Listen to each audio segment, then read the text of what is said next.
Hello viewers. आज की इस क्लास में जो कि वॉइस चेंज का आज मैं अंतिम क्लास लेने जा रहा हूं। अंतिम इसलिए कि सेंटेंस की दुनिया में 5 प्रकार के सेंटेंस होते हैं और 5 प्रकार के सेंटेंसेस में हम लोगों ने असर्टिव सेंटेंस का कैसे पैसिव करेंगे सीख लिया है। इंट्रोगेटिव भी सेंटेंस को हम लोगों ने थ्रोली सीख लिया है पैसिव करना।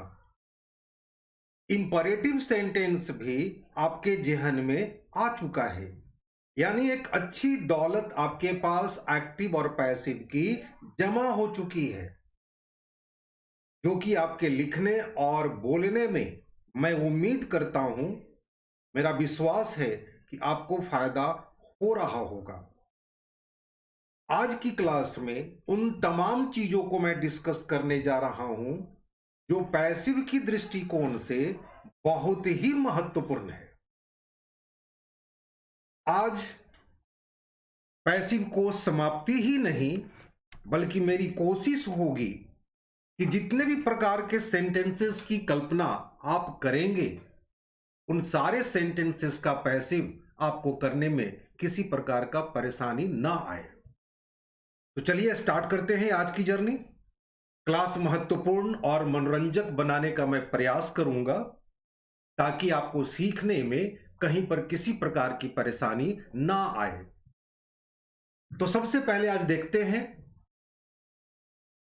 उन सेंटेंसेस को जिनको कि आपने नहीं सीखा है। आज कुछ असर्टिव सेंटेंस की ही बात मैं रखने जा रहा हूं जो महत्वपूर्ण है, मनोरंजक भी है और ज्ञानवर्धक भी है। देखा जाए, सबसे पहली बात, आपको याद होगा कि जैसे ही टेंस समाप्त हुआ था तो हमने आपके साथ कुछ सेंटेंस पैटर्न शुरू किए थे और उस सेंटेंस पैटर्न का बेस था, मैं लिखता जा रहा हूं, आप लोग भी समझने का प्रयास करेंगे। पहला शब्द था is to, am to, are to, was to, were to, is about to, am about to,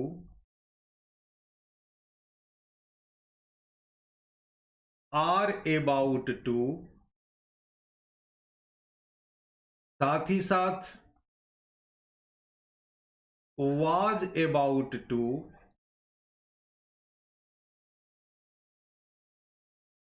were about to, has to, have to, had to, will have to,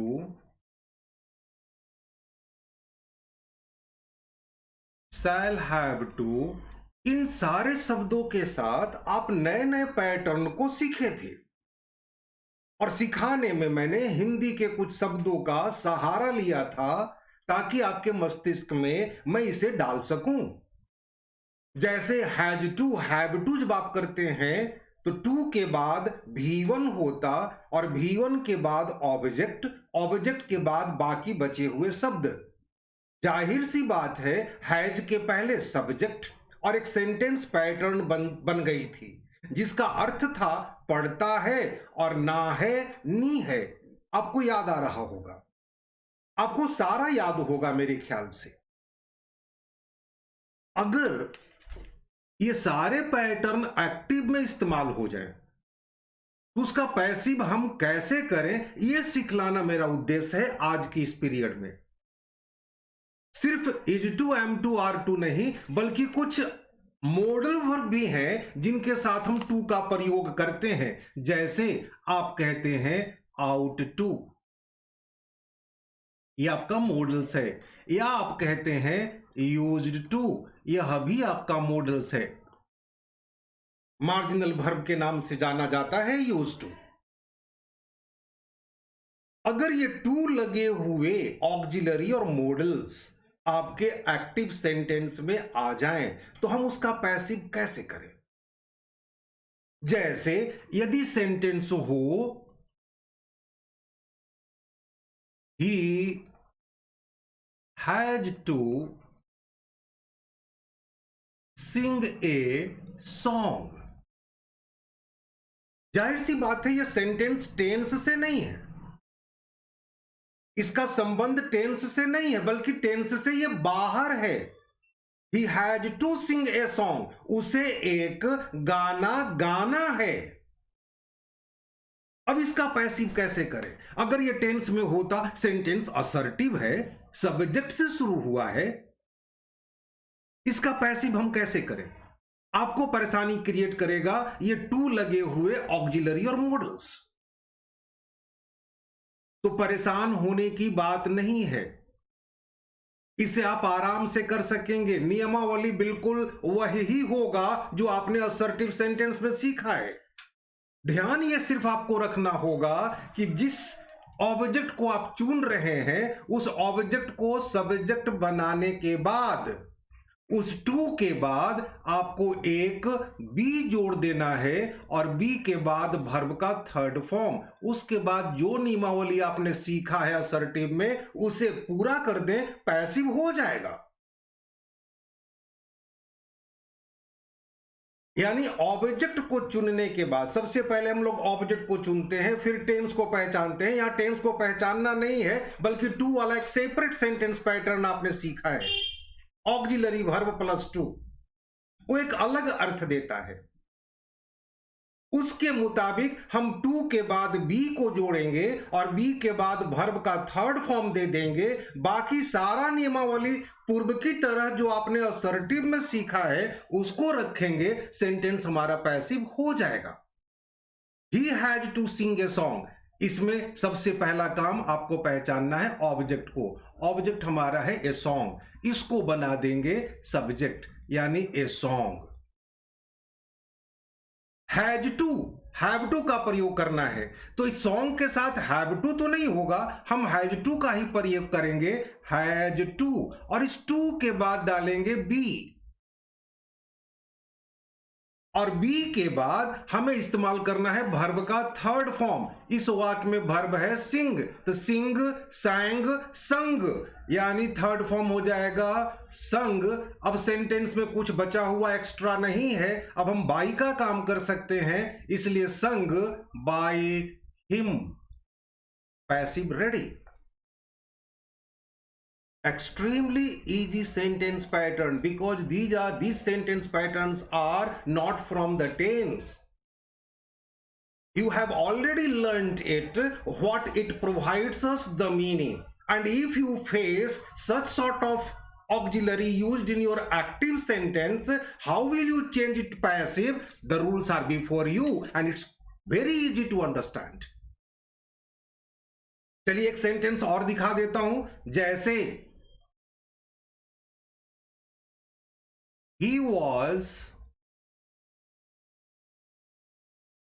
about to learn new words of English.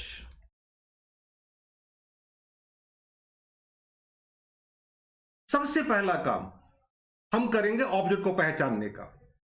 was about to है, दिमाग तुरंत बोलेगा कि to के बाद B जोड़ना है और बी के बाद वर्ब का थर्ड फॉर्म। इतनी ही मात्र से ऐसे सारे सेंटेंस बन जाएंगे। मैंने सारे को लेकर आ गया हूं आपके सामने, सारा आपका बोर्ड पर दिखाई पड़ रहा है। अब इसमें ऑब्जेक्ट को जब पहचानेंगे हम, तो हमारा सबसे पहला ऑब्जेक्ट है न्यू वर्ड्स ऑफ इंग्लिश, इसको बना देंगे subject. New words of English, आगे में हम वाज अबाउट टू को लाएंगे, लेकिन ध्यान रहे वाज अबाउट टू होगा या वेयर अबाउट टू होगा, यह सेंटेंस के सब्जेक्ट पर डिपेंड करता है। और आपका ये जो सब्जेक्ट बना है न्यू वर्ड्स ऑफ इंग्लिश, ये पूरा का पूरा सब्जेक्ट है। और आपकी जानकारी में है कि जब भी इस प्रकार का लंबा सब्जेक्ट होगा प्रीपोजिशन से जुड़ा हुआ, तो हम प्रीपोजिशन के पहले वाले के अनुसार क्रिया करेंगे।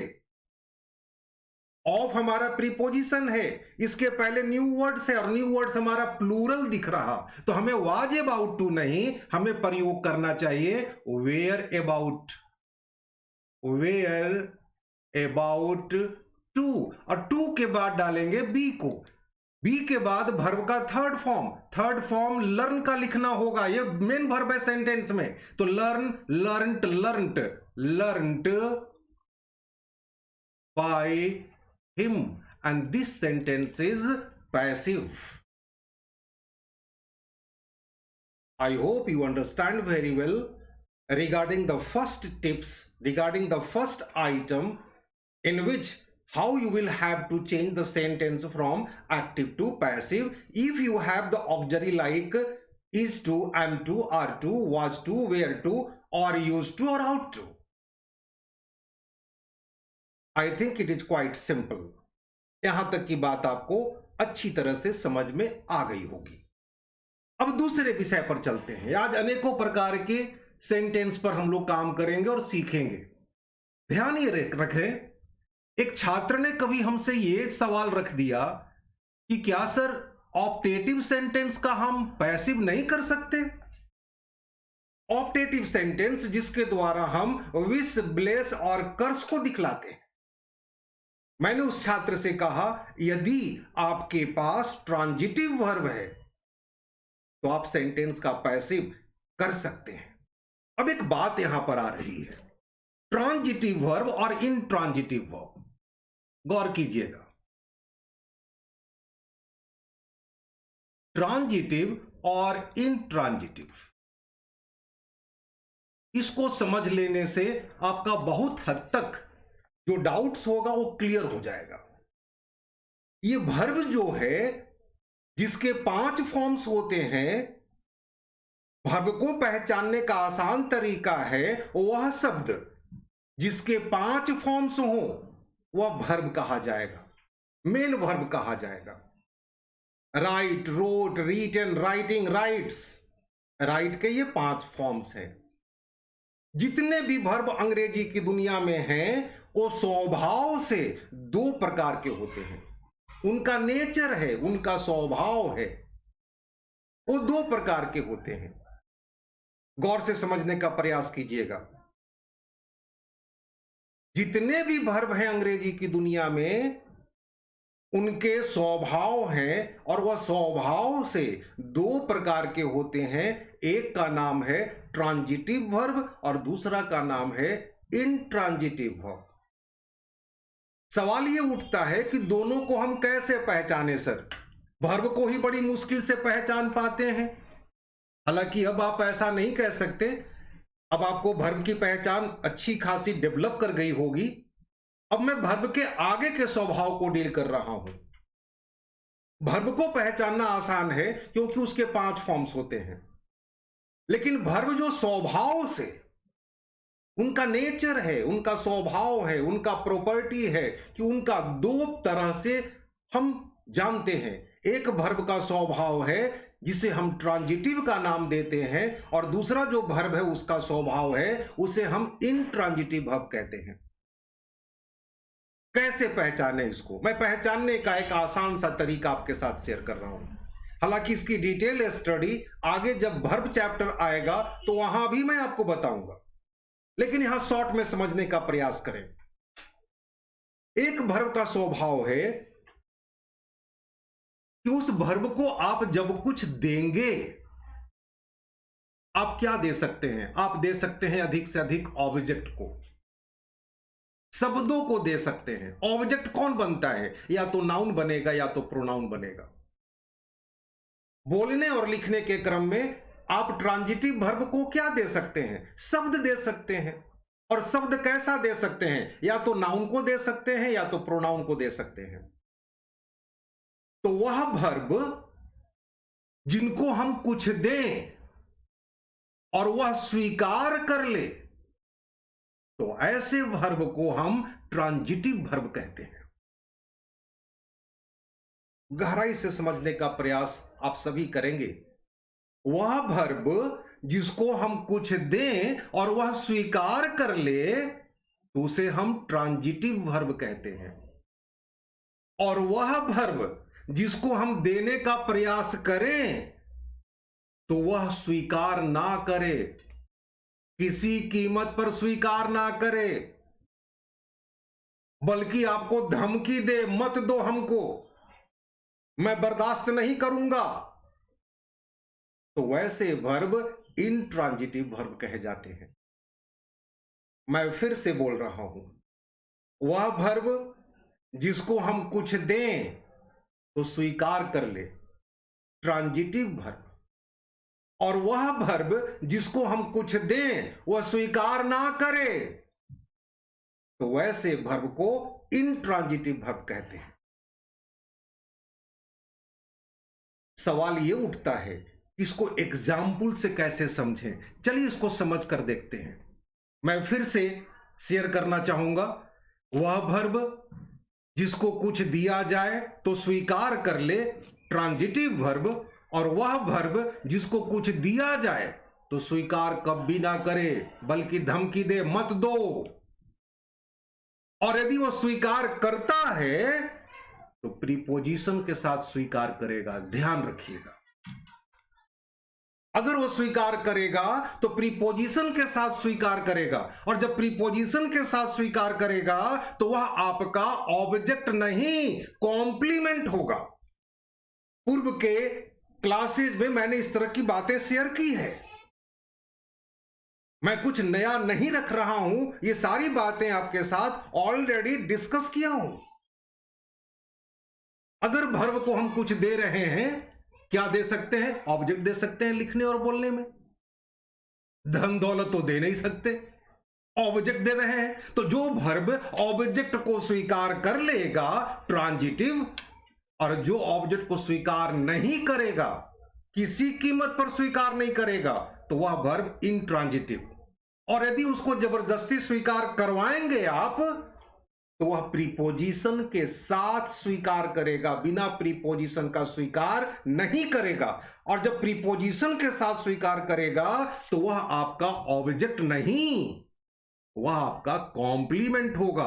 और कॉम्प्लीमेंट उसे कहते हैं जो वाक्य में अर्थ को पूरा करने में अहम भूमिका निभाता है। वह शब्द जो वाक्य के अर्थ को पूरा करे उसे हम कॉम्प्लीमेंट नाम देते हैं। सवाल उठता है, सर करके बताएं। चलिए ट्रांजिटिव और इंट्रांजिटिव को सामने सामने देख लेते हैं। जैसे यदि आप कहते हैं ही गेव, ये गेव हमारा गिव का सेकंड फॉर्म है, पास्ट इंडेफिनिट में लिखा हूं। ये हमारा ट्रांजिटिव वर्ब है। इसको कुछ देंगे, कुछ भी शेयर करेंगे, कुछ नाउन दे दें, हम ऑब्जेक्ट दे सकते हैं, और ऑब्जेक्ट सिर्फ नाउन या प्रोनाउन बनता है, डालेंगे ले लेगा। ही गेव, आप लिख दीजिए, ही गेव ए पेन। आप कह सकते हैं ही गेव मनी, आराम से ले रहा है, जो इसको दे रहे हैं आराम से ले रहा है। इसको आप आगे भी कह सकते हैं he gave him a pen, him को भी ले लिया बिना किसी परेशानी का। तो ऐसे वर्ब जिनको हम नाउन या प्रोनाउन दें ऑब्जेक्ट के रूप में और ले तो वैसे वर्ब को कहते हैं ट्रांजिटिव वर्ब। और पैसिव ट्रांजिटिव वर्ब का ही होता है। वर्ब को पहचानना जरूरी होगा।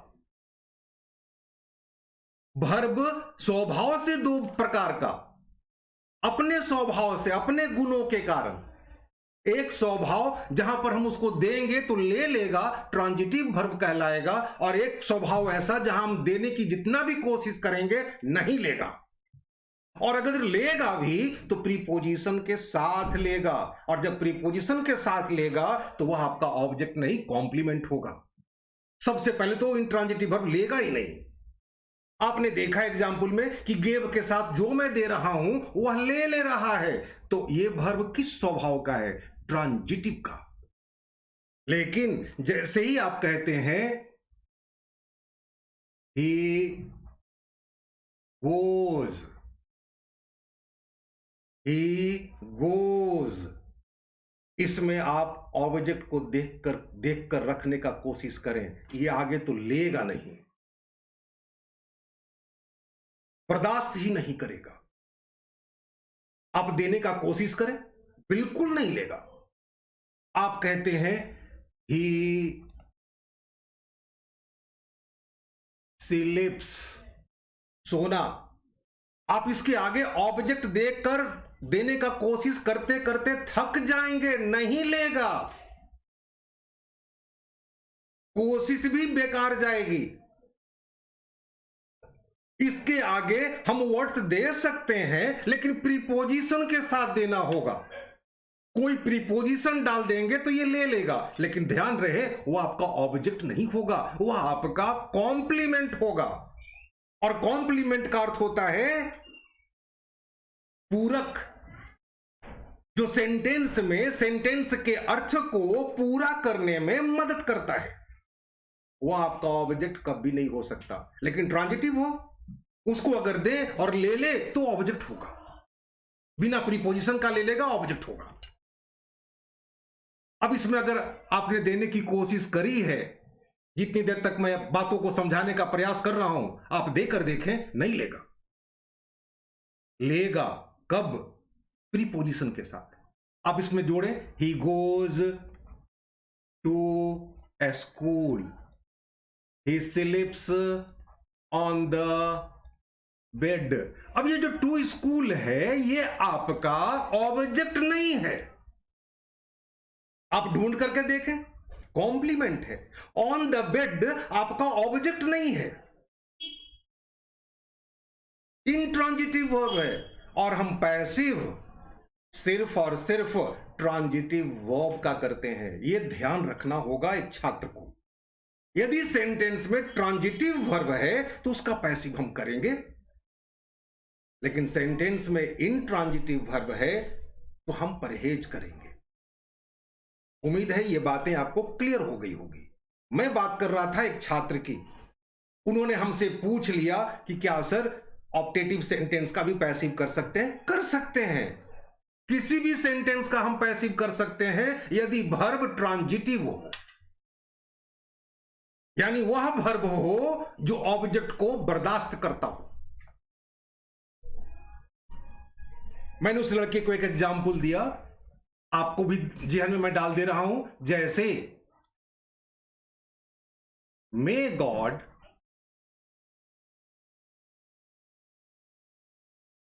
गिव हिम सक्सेस, ऑब्जेक्ट है, इसमें साफ साफ दिख रहा है, हिम यहां पर दिखाई पड़ रहा।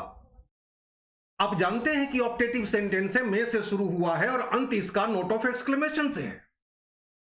आप इसे दूसरे फॉर्म में लिख सकते हैं। और आप जानते हैं कि एक्टिव और पैसिव के सेंटेंस में अर्थ के दृष्टिकोण से कोई अंतर नहीं होता है। We are learning an art by which we can develop our selves two kinds of speaking and writing. The difference is only one. In active sentence subject is important and in passive sentence object is important. Model से शुरू है। Running hand में आप चाहें तो लिख सकते हैं, सेंटेंस हो जाएगी में, ऑब्जेक्ट को बना दीजिए subject, he be given success by God.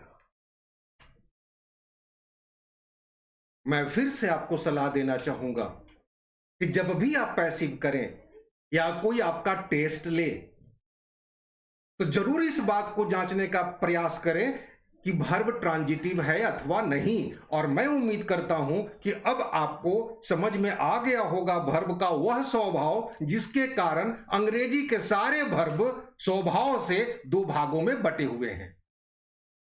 एक ट्रांजिटिव और दूसरा इनट्रांजिटिव, और हम पैसिव करते हैं ट्रांजिटिव वर्ब का। उम्मीद है ये दूसरा टिप्स भी आपको क्लियर हो गया होगा और आपको शक्ति देगा समझने में, जानने में। तीसरी बात पर चलते हैं।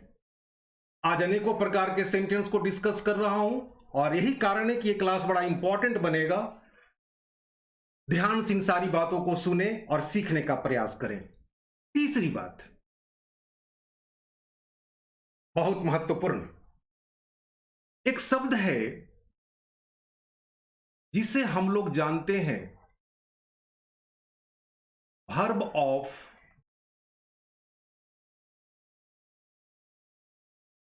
परसेप्शन के नाम से। वर्ब ऑफ परसेप्शन, यहां भी वर्ब की चर्चा आ रही है और बड़ी महत्वपूर्ण है, ध्यान देने लायक है, मस्तिष्क में रखने लायक है। सवाल यह उठता है कि हम वर्ब ऑफ परसेप्शन कहते किसको हैं? महत्वपूर्ण सवाल। इसी को समझ लेने मात्र से बहुत कुछ क्लियर हो जाएगा। वर्ब ऑफ परसेप्शन आखिर किसे हम कहते हैं, और गहराई से पूरी दिलचस्पी के साथ इसको समझने का प्रयास कीजिएगा। वर्ब ऑफ परसेप्शन का संबंध हमारी ज्ञानेंद्रियों से है, जिसको हम लोग कहते हैं senses.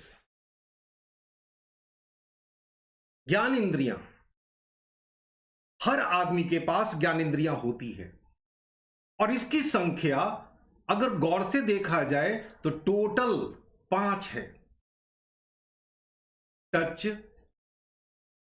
Test, listen, see and smell. बात को समझना है और गहराई से समझना है। ये 5 चीज हर व्यक्ति के पास है। टच, जिसे आप फील कहते हैं, महसूस करना। टेस्ट, स्वाद लेना। लिसन, सुनना, कान। सी, देखना, आंख। और स्मेल, सूंघना, नाक। ये 5 हमारे पास ही नहीं, आप सभी के पास, जितने भी मानव प्रजाति के लोग धरती पर हैं, सबके पास ये 5 है। यही वो 5 है जिससे व्यक्ति आनंद लेता है। यही वो 5 है जिससे व्यक्ति कष्ट महसूस करता है। इस 5 को जिस व्यक्ति ने नियंत्रित कर लिया अपनी ज्ञान बुद्धि के बल पर, अपनी एजुकेशन के बल पर, जिन व्यक्तियों ने इन 5 को नियंत्रित कर लिया वह महान हो जाता है, और जिन लोगों ने इन 5 को स्वतंत्र छोड़ दिया, नियंत्रित नहीं रखा, वह व्यक्ति निसंदेह शैतान हो जाता है। 5 का नियंत्रण मानव जीवन में बहुत आवश्यक है। यही 5 है जिसके द्वारा हम मस्ती मारते हैं। यही 5 है जिसके द्वारा हम सीखते हैं। सीखने का काम भी इन्हीं 5 ज्ञान इंद्रियों के द्वारा होता है। किसी छात्र ने हमसे कभी पूछा कि सर हम कैसे सीखें? इन 5 में सबसे महत्वपूर्ण है सीखने का हमारी आंख और कान। यदि आप किसी चीज को 100% देखते हैं आंख से, 100% सुनते हैं कान से, यानी आपने किसी चीज को 100% देखा और 100% सुना, तो तीसरा काम मस्तिष्क का हो जाता है। वह 100% नहीं निकाल पाएगा, तो 100% में से वो 70%, 60% आपके सामने रख देगा हूबहू। यदि आपने 100% किसी विषय को सीखने के क्रम में देखा है, सुना है, तो 70% आपको आउटपुट देगा। अगर 100% गहराई से सुना और देखा है, तो हो सकता है 90% आपको रिटर्न कर देगा। लेकिन किसी चीज को सीखने में आपने 20% देखा, 20% सुना और आप उम्मीद करते हैं कि मस्तिष्क 100% निकाल दे, ये भूतो ना भविष्यति कभी संभव नहीं होगा। इसलिए वे छात्र जो ध्यान से, पूरी कंसंट्रेशन से पांचों इंद्रियों को एक साथ रखकर किसी चीज को देखते हैं और सुनते हैं, वो जल्दी सीखते हैं। और जिनका देखना और सुनना मात्र 30% है, 40% है, और वो व्यक्ति उम्मीद करता है कि मैं 100% कर लूंगा, ये कभी संभव नहीं हो सकता। जीतना, जीवन में जीतना और जीवन में हारना, ये दोनों आप पर निर्भर करता है, आपकी इस पांचों सेंस पर निर्भर करता है। अगर ये पांचों सेंस एक साथ है तो उसी को कहते हैं मन लगना, उसी को कहते हैं कंसंट्रेशन का डेवलप होना। और अगर ये पांचों अलग अलग है, एक साथ नहीं है, तो निसंदेह आपके पास कंसंट्रेशन नहीं है, आप नहीं सीख पाएंगे। किसी भी चीज को, चाहे चीज अच्छी हो या बुरी हो, ये पांचों का होना बहुत आवश्यक है।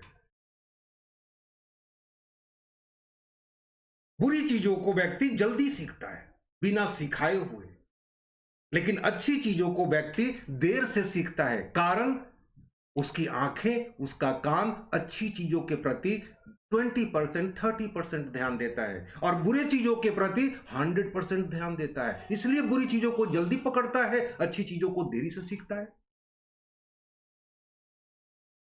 मैं बात कर रहा था वर्ब ऑफ परसेप्शन की। वर्ब ऑफ परसेप्शन का संबंध हमारी ज्ञान इंद्रियों से है। जितने भी अंग्रेजी में वर्ब्स हैं जिनका संबंध इन पांचों से है, वो बहुत महत्वपूर्ण है। गौर कीजिएगा, बहुत महत्वपूर्ण है। उनके साथ एक विशेष प्रकार का ट्रीटमेंट देना चाहिए। आज उन्हीं बातों की चर्चा मैं गहराई से आपके साथ कर रहा हूं। जिन शब्दों का, वर्ब जितने भी है अंग्रेजी के, जिन शब्दों का संबंध हमारी ज्ञानेंद्रियों से है, उनके बारे में आज 2-3 बातें महत्वपूर्ण करूंगा। जरा सा गौर से देखें। यदि आप कहते हैं सी, तो आपका वर्ब ऑफ परसेप्शन। यदि आप कहते हैं टेस्ट, वर्ब ऑफ परसेप्शन। यदि आप कहते हैं स्मेल, वर्ब ऑफ परसेप्शन। यदि आप कहते हैं टच, वर्ब ऑफ परसेप्शन। यदि आप कहते हैं फील, वर्ब ऑफ परसेप्शन। यदि आप कहते हैं नो, नो मीन्स जानना, वर्ब ऑफ परसेप्शन। यदि आपके पास शब्द हो understand, understand, verb of perception. यदि आप कहते हैं लुक, वर्ब ऑफ परसेप्शन। यदि आप कह रहे हैं होप, आशा करना, verb of perception. Expect, expect का मतलब भी आशा करना ही होता है, वर्ब ऑफ परसेप्शन। अनेकों वर्ब को मैंने लिख दिया।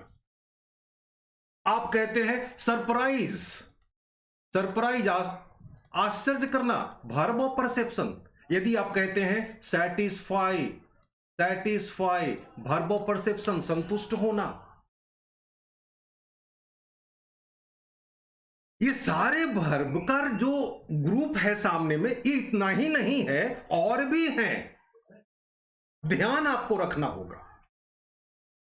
ये सारे वर्ब ऑफ परसेप्शन की पहली बात, सबसे पहली बात, कि भूल करके भी इनके साथ आईएनजी का प्रयोग आपको आज के बाद नहीं करना है, चाहे सेंटेंस कंटिन्यूअस ही क्यों ना हो।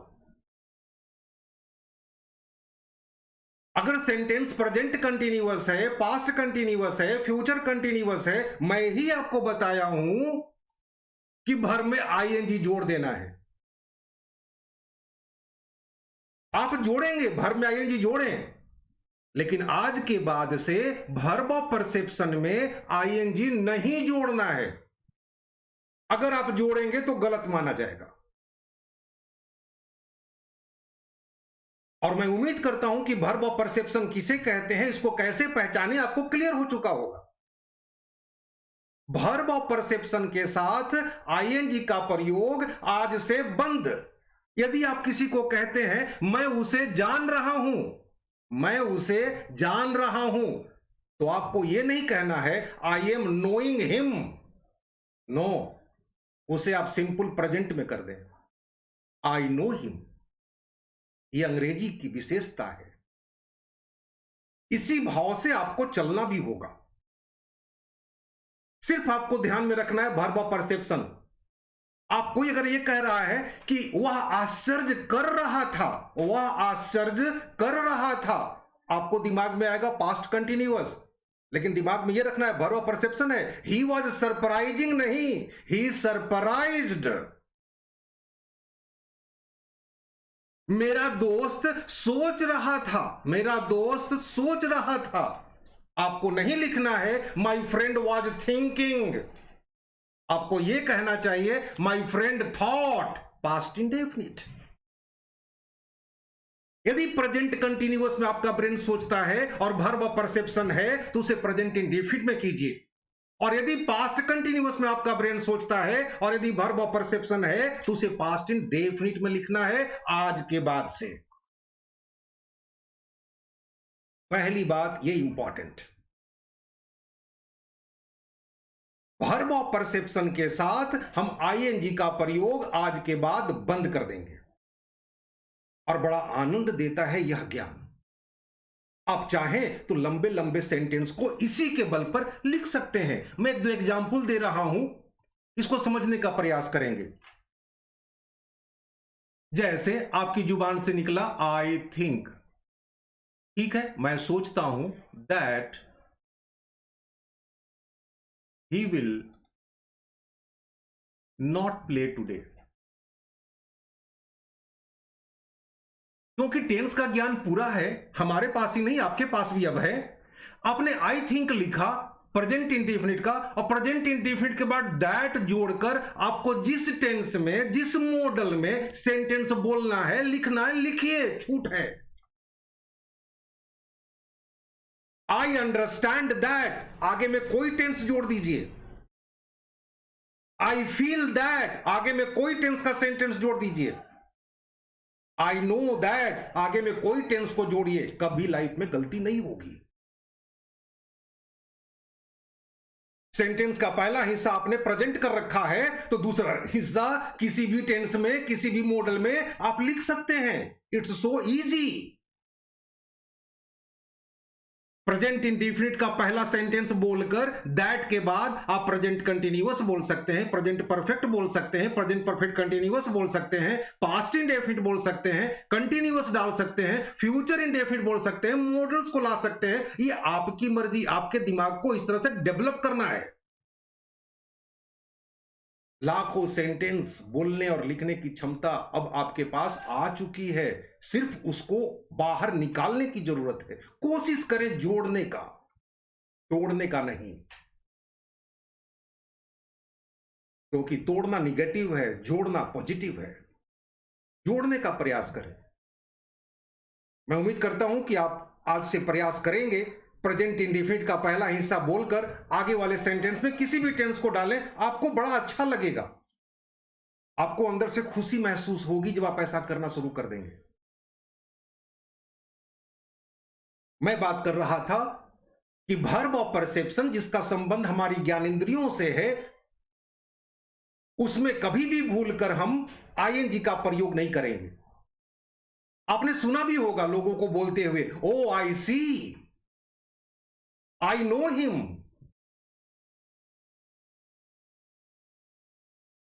इस तरह के एक्सप्रेशन आपके इर्द गिर्द मिलते होंगे। तो पहली बात, वर्ब ऑफ परसेप्शन में आईएनजी का प्रयोग बंद। पहला पॉइंट मैं आईएनजी लिखकर काट चुका हूं। दूसरी बात, ये जितने भी वर्ब ऑफ परसेप्शन के वर्ब हैं, ये अपना प्रीपोजिशन खुद ढोते हैं। अभी तक आपकी एक आदत डेवलप कर गई है बाई का प्रयोग करने का। बाई इसलिए कि डूअर था, इसलिए मैंने बाई का प्रयोग किया पैसिव में, डूअर को हाईलाइट करने के लिए, सब्जेक्ट को हाईलाइट करने के लिए। लेकिन वर्ब ऑफ परसेप्शन की विशेषता यह है कि यह अपना प्रीपोजिशन खुद ढोता है, अपना प्रीपोजिशन साथ लेकर के चलता है। तो अब कोशिश आपकी ये होनी चाहिए, चार शब्द हैं, मात्र 8 प्रकार, अंग्रेजी की दुनिया में जो 8 प्रकार के शब्द हैं उसमें 4 प्रकार के शब्द हैं जिसमें छात्र को चाहिए कि प्रीपोजिशन पर भी ध्यान रखे। ये प्रीपोजिशन किनके किनके साथ आ सकता है? तो वर्ब के साथ आ सकता है, नाउन के साथ आ सकता है, एडजेक्टिव के साथ आ सकता है। मात्र 3। ये 3 को महज दिमाग में रखना है कि किसके साथ कौन सा प्रीपोजिशन। जैसे यदि आप कहते हैं नो,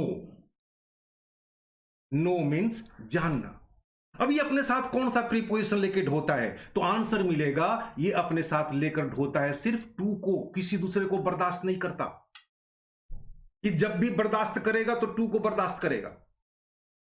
यदि आप कहते हैं वर्ब ऑफ परसेप्शन का एक शब्द, अगर हम कहें सरप्राइज, ये कौन सा प्रीपोजिशन को बर्दाश्त करता है? तो ये सिर्फ बर्दाश्त करता है एट को, दूसरा किसी को घास नहीं डालेगा। ये जेहन में रखना पड़ेगा, और जेहन में रखने के लिए लिखने और बोलने की जबरदस्त आवश्यकता है। अगर आप कहते हैं सेटिस्फाई, सेटिस्फाई, तो ये अपने साथ बर्दाश्त करता है विथ को, दूसरा किसी को बर्दाश्त नहीं करता।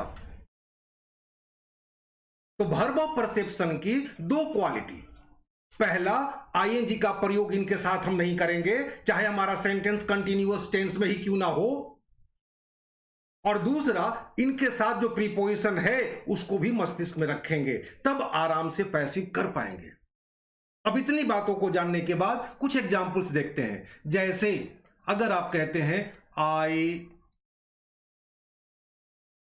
Know him, I know him, I know him, अब इस सेंटेंस को पैसिव करना है। It's very easy. I know him, object आपका हिम है, टेंस आपका प्रेजेंट इंडेफिनिट है। इतना जानने पर हम लोग अब कर सकते हैं सेंटेंस क्या हो जाएगी, ही, प्रेजेंट इंडेफिनिट है इसलिए इज, वर्ब का थर्ड फॉर्म नोन। आपकी आदत बनी हुई है बाई करने का, बाई में सब्जेक्ट को हाईलाइट करने के लिए, लेकिन ये वर्ब ऑफ परसेप्शन है, इसके साथ बाई नहीं, इसके साथ हमें डालना पड़ेगा टू हिम। अब ये हमारा पैसिव रेडी हुआ। दूसरा सेंटेंस देखिए, अगर आप कहते हैं हिज प्रोग्रेस सेटिस्फाइड मी, हिज प्रोग्रेस सेटिस्फाइड मी। अब जब इसको पैसिव करेंगे, ये आपका पास्ट इंडेफिनिट है, तो हमें लिखना पड़ेगा, मी आपका ऑब्जेक्ट है यहां पर, आई was satisfied with his progress. I hope it will be quite clear to you all. Verb of perception जहां रहे, यानी उन वर्बों का संबंध जिनका हमारी ज्ञानेंद्रियों से संबंध है, उनमें हम आईएनजी का प्रयोग नहीं करेंगे, पहली बात। दूसरी बात, उनके साथ हम उनका खुद का प्रीपोजिशन मस्तिष्क में रखेंगे, बाई का प्रयोग नहीं करेंगे। यदि करते हैं तो सेंटेंस हमारी गलत हो जाएगी। मैं उम्मीद करता हूं यहां तक की बातें आपको बिल्कुल क्लियर हो चुकी होगी। अगली बात करता हूं, ध्यान दीजिएगा। ये तीसरी बात हम लोगों ने किया, चौथी पॉइंट पर हम लोग चले। यस, तीसरी बात थी, चौथी बात को देखते हैं। बहुत से वर्ब ऐसे होते हैं जो अकेले नहीं चलते और वह बन जाते हैं फ्रेज, वह बन जाते हैं फ्रेज। फ्रेज को हिंदी में हम जानते हैं मुहावरा के नाम से। ये बनता कैसे है? तो ये बनता है सिंपल वे में, वर्ब प्लस प्रीपोजिशन। वर्ब के साथ अगर प्रीपोजिशन को जोड़ दिया जाए तो वह आपका वर्बल फ्रेज बन जाता है। और फ्रेज किसे कहते हैं? फ्रेज शब्दों का वह समूह है जो अपने अर्थ को पूरा करने के लिए दूसरे पर निर्भर करता है। शब्द का वह समूह जो अपने अर्थ को पूरा करने के लिए दूसरे पर निर्भर करे, अपने आप में पूरा अर्थ ना रखे, उसे हम वर्बल फ्रेज कहते हैं। और क्योंकि वह वर्ब से बना है, वर्ब और प्रीपोजिशन से बना है, इसलिए उसको वर्बल फ्रेज का नाम दिया गया है। जैसे आप कहते हैं लुक आफ्टर, गौर से समझने का प्रयास करेंगे। लुक आफ्टर, अब ये लुक का मतलब देखना, आफ्टर मतलब बाद में देखना नहीं, इसका एक नया अर्थ मिल जाता है, देखभाल करना, देखभाल करना। यदि आप कहते हैं ब्रिंग और इसके साथ आप जोड़ देते हैं अप, तो ब्रिंग मीन्स लाना, अप मीन्स ऊपर, ऐसा अर्थ ना निकालेंगे। ये फ्रेज है, इसका अर्थ हो जाता है पालन पोषण करना, पालन पोषण करना। यदि आप कहते हैं रन एट, तो इसका मतलब दौड़ना नहीं, इसका मतलब हो जाता है आक्रमण करना। जैसे the cat ran at the rat. ऐसे अनेकों एक्सप्रेशंस हैं वर्ब प्लस प्रीपोजिशन के, जिनको आपको जेहन में रखना है, रटकर नहीं, यूज कर। और यूज कहां करेंगे आप? लिखने में और बोलने में। अनेकों हैं, हजारों लाखों की संख्या में है ऐसे शब्द, और जितना आपको इस प्रकार का शब्द आपके मस्तिष्क में जमा होगा, उतना ही दमदार आपकी स्पीच होगी, आपकी बोली होगी और आपका राइटिंग भी होगा।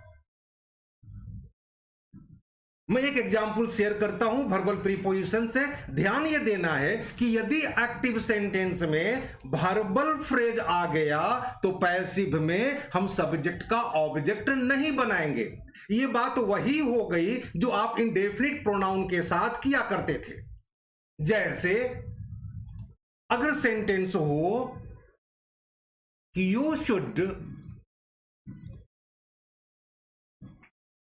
Look after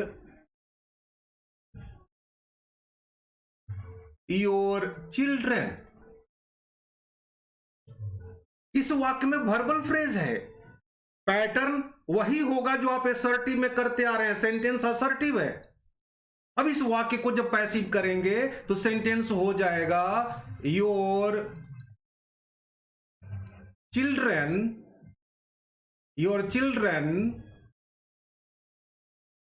should be, look का third form looked after, full stop. हम ऑब्जेक्ट नहीं बनाएंगे सब्जेक्ट का। कब? जब हमारे पास वर्बल फ्रेज हो एक्टिव सेंटेंस में। फ्रेज किसे कहते हैं, यह कैसे बनता है, आपके सामने आ चुका है, और इसकी संख्या अनगिनत है। आप जितना अपनी मस्तिष्क में इसे भरते जाएंगे, उतना ही आप ज्ञान से दौलतमंद होते जाएंगे। आई होप चौथी सेंटेंस भी आपकी क्लियर हो गई होगी। अब पांचवी बात एक देखते हैं। कभी कभी सेंटेंस में क्लाउज आ जाते हैं। क्लाउज शब्द को सुनने से लगता है कोई बहुत बड़ी बात हो गई, नहीं। क्लाउज किसे कहते हैं? तो एक सेंटेंस को कहते हैं। और एक सेंटेंस क्या है? तो एक सेंटेंस के अंदर में सब्जेक्ट, वर्ब, ऑब्जेक्ट और कॉम्प्लीमेंट्स होते हैं।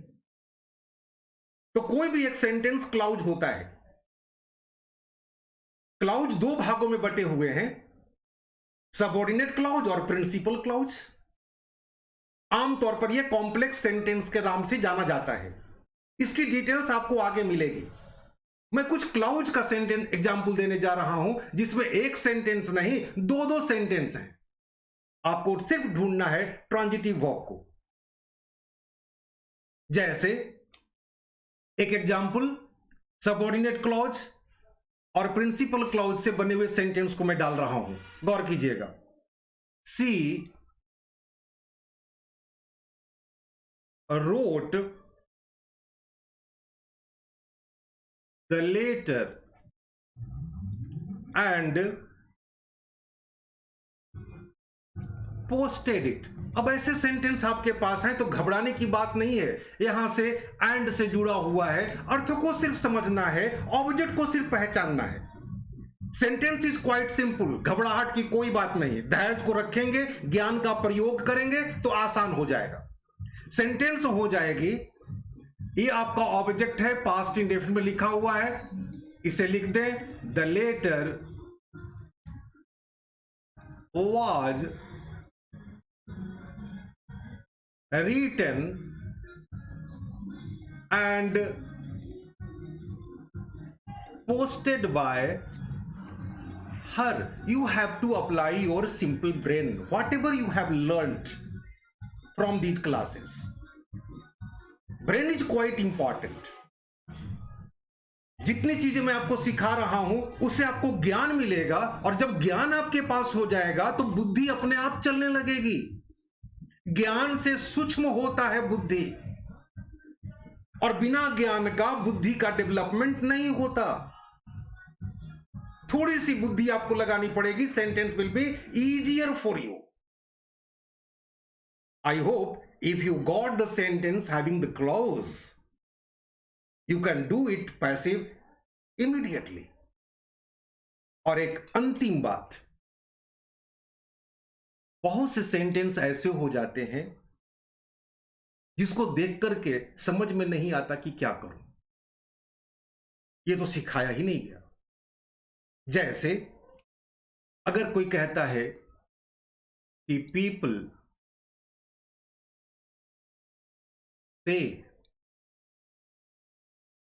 say that he is a spy. spy means जासूस, जो खोजबीन का काम करता है। अब इस वाक्य में पता ही नहीं चल रहा, लेकिन एक बात का पता चल रहा है कि इसमें दो पार्ट हैं, एक है पीपल से और दूसरा है that he is a spy. तो कोई दिक्कत नहीं है, ही इज ए स्पाई में कहीं पर आपका ऐसा टेंस के मुताबिक दिख नहीं रहा वर्ब। तो ऐसी स्थिति में पहले को आप तोड़ दें। आप जानते हैं कि इट एक ऐसा शब्द है जिसको हम टेम्पररी सब्जेक्ट के रूप में इस्तेमाल कर सकते हैं। इट का प्रयोग जब प्रोनाउन चैप्टर्स को आप पढ़ेंगे तो मैं डिटेल से बताऊंगा। इट को हम डमी वर्ड्स भी के नाम से भी जानते हैं, और इसका प्रयोग टेम्पररी सब्जेक्ट के रूप में सेंटेंस में किया जाता है। तो हम सीधा सीधा इट को ले आए। पीपल से प्रेजेंट इंडेफिनिट है तो हम कहेंगे इट इज सेड, और बाकी की लाइन को ज्यों का त्यों लिख देंगे। सेड बाय पीपल नहीं कर रहा हूं क्योंकि पीपल इंडेफिनिट प्रोनाउन है, बाय की कोई आवश्यकता है नहीं, इसलिए that he is a spy. उम्मीद है आपको समझ में आ रहा होगा। आगे देखिए, मैंने कहा कि ऑब्जेक्ट नहीं होता है तो भी हम पैसिव कर सकते हैं, शर्त ये हो कि वो ट्रांजिटिव वर्ब हो। जैसे किसी ने कहा ही सेड, इसका पैसिव कर दे, कोई भारी चीज नहीं है। आप इट का हथियार मैं आपको दे चुका हूं, इट का महत्व आपको समझ में आने लगा है। इट टेम्पररी सब्जेक्ट के रूप में सेंटेंस में इस्तेमाल किया जाता है, तो आप ऐसा लिख सकते हैं, इट इज नहीं, पास्ट में है, it was said by him. जहां पे आपको डाउट्स लगे वहां पर आप इट का प्रयोग करके सेंटेंस को आगे कंप्लीट कर सकते हैं। आज की क्लास में जितने छोटे मोटे चीजें थी जिसको कि मैं आपको सिखा नहीं पाया था, उन सारी चीजों को एक जगह समेटकर आपको देने की कोशिश की है, ताकि आपका ज्ञान तेज गति से विकसित करे। और जिन बातों को आज मैंने आपके साथ शेयर किया, उम्मीद है आप इसे मस्तिष्क में रखेंगे। And if you become successful to keep all these materials, all these things that is very easy to understand inside in your brain, you will be successful in your speaking and writing. And I'm totally emphasizing trying to provide you the knowledge only for the basis of, only for the sake of the development of your speaking and writing skills. This one is the complete information of the voice change, which you are learning since last 4 or 5 days. In the next class, I will show you the new chapter that is from the words. अभी तक आपने जो सीखा है वो sentence सीखा है. अब सेंटेंस को खूबसूरत और प्रभावकारी कैसे बनाएं, इसको सीखने के लिए हम लोग को शब्दों पर ध्यान देना होगा. तो अगली क्लास में मैं कुछ शब्दों के साथ आ रहा हूं और फिर थोड़ी गैपिंग देकर दिमाग का तीसरा चैम्बर भी आपको ओपन करूंगा, जिसे आप नरेशन के नाम से जानते हैं. With these words, I conclude today's session, saying all of you, thank you very much.